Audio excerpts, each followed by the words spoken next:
and Thomas Rhett asked me. He said, "Hey, you want to come up and sing a song tonight?" And I was like, "I'm not gonna tell you no."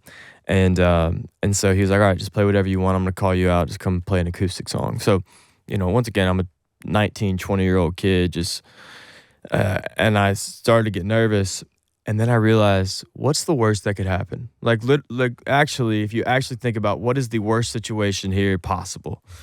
And once I realized that and that clicked for me, I was just like, yeah, I don't think I have to get nervous, Connor Smith, welcome to Smooth Country. Oh, man, we're happy to be here. You say here, but how long have you been in the UK?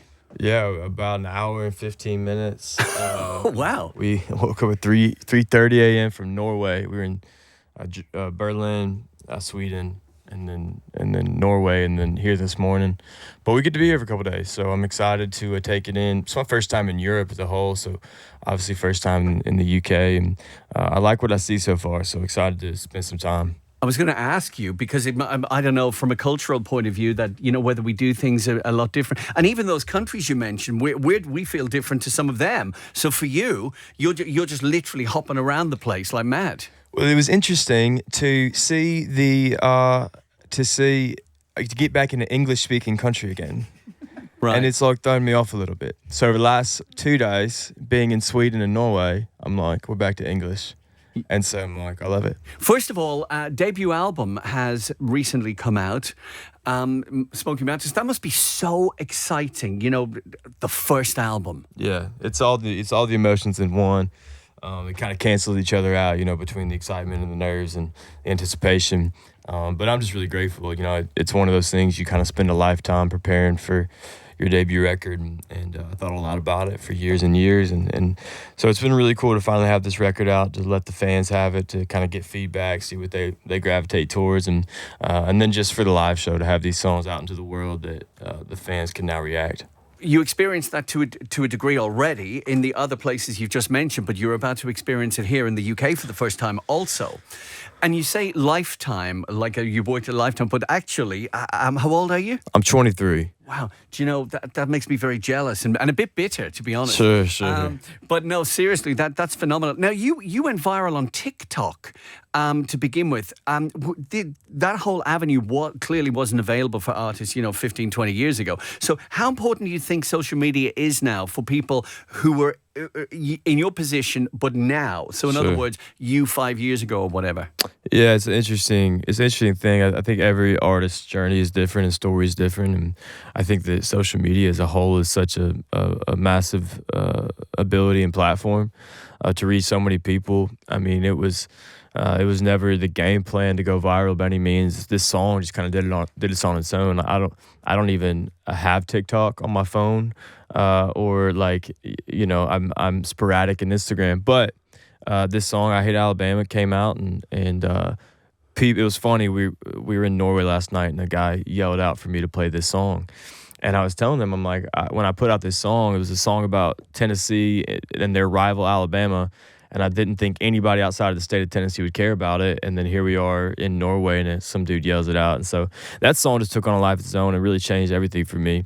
When you look at it as a new artist, to have a song that, whether you love it or hate it, it makes people ask, who's singing that? I think that changes everything. Does it feel a bit surreal to you as well? I mean, obviously you're a long way from home, and some of your songs are very specific to where you grew up or where you live. And then, there's people, like you say, the other side of the world, kind of like relating to Sure. it. Does that kind of fry your brain a bit, or? I think, man, one thing I learned pretty quickly was that the more specific you get in songwriting, the more relatable it is. And it's kind of this reverse psychology of, I think the more honest you can be, the more people kind of relate to the emotion of it. And so whether, it's the Smoky Mountains, or whether it's Alabama, or whether it's whatever, you fill in the blank, people put themselves in those songs and those stories with kind of their own places, their own words, their own emotions. And that's been the coolest thing for me. I think people just gravitate to honesty more than anything.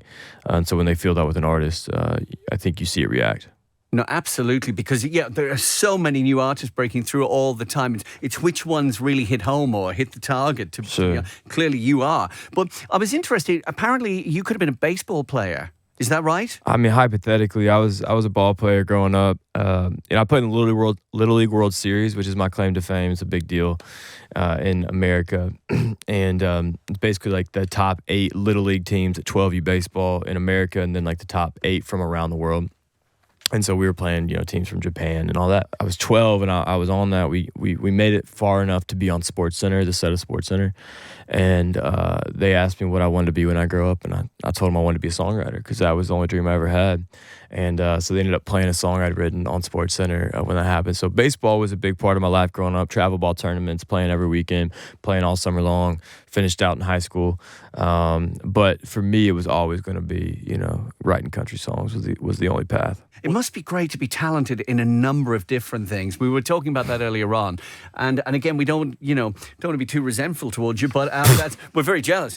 Sure. Also, your mum, I'm told, worked in the music industry. Is that right?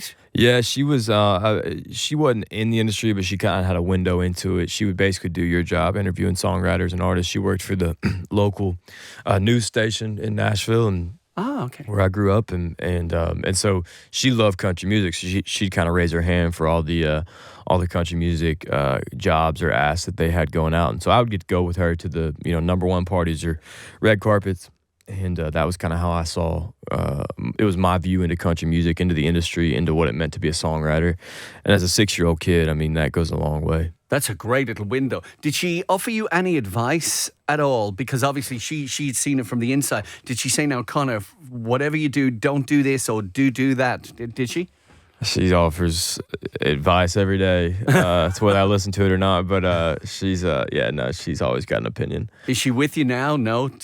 Yeah. I mean, they're asking for pictures of where I'm at in Europe every hour. I bet. And they love it. It's really cool. My brother, who's actually over here as well, in London right now, about to meet up with him after this, but he's my videographer, and so it's me and him on the road together, and we get to travel all across America and the world now, and play these songs that I've written, and it's just really special. It's cool for my family, and they love it, and they're just they're supporters and just their family before anything.